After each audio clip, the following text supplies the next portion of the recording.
Good morning guys, চবে কেনেকৈ আছে কমেণ্ট কৰি জনাব। এয়া মই বুট ভিজাই ৰাখিছোঁ, সন্ধিয়া চানা দোকান খুলিম 4টামান বজাত।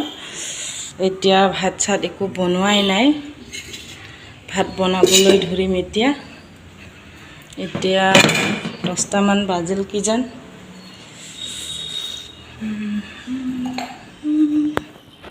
মই এতিয়া বৰ্তমান ভাত বহাই দিম।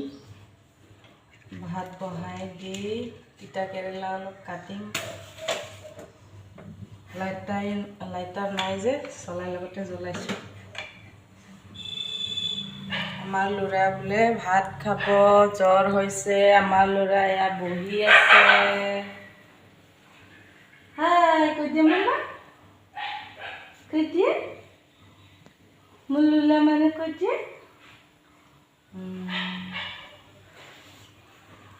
তাইতেতো চাম বুলি কি আমনি কৰি আছে। তিতা কেৰেলা বাচিম এতিয়া, তিতা কেৰেলা ভাজিম। তিতা কেৰেলা ভাজি খাম আজি।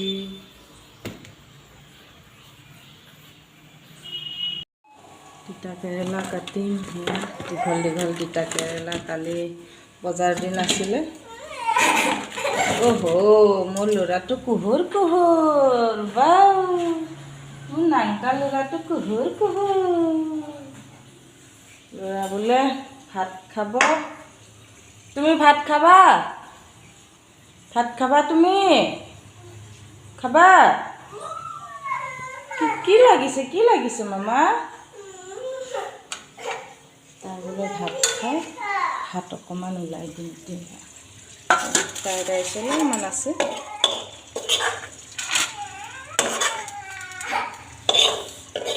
নাখাবচোন না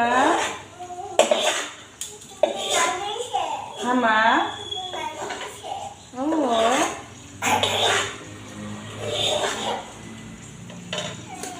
ভাত অলপ দি দিছে। ফ্ৰাইড ৰাইচ আছিলে, দুটা চামুচ। লোৱাছে ন? এইটো তুমি উঠাই খোৱা। কোনটো খাবা? এইটো খাবা। দুটা চামুচ দি খাব বোলে সি। বা খাব, বা নাই নহয় স্কুলত পই ক'ব গ'লে। বা খাব বুলি ৰখি আছে সি। এতিয়া বৰ্তমান মই তিতা কেৰেলা কাটিব ধৰিম। তাই বোলে অলপমান টেটু চাই মোবাইলটো, তাইকে অলপ দি দিম।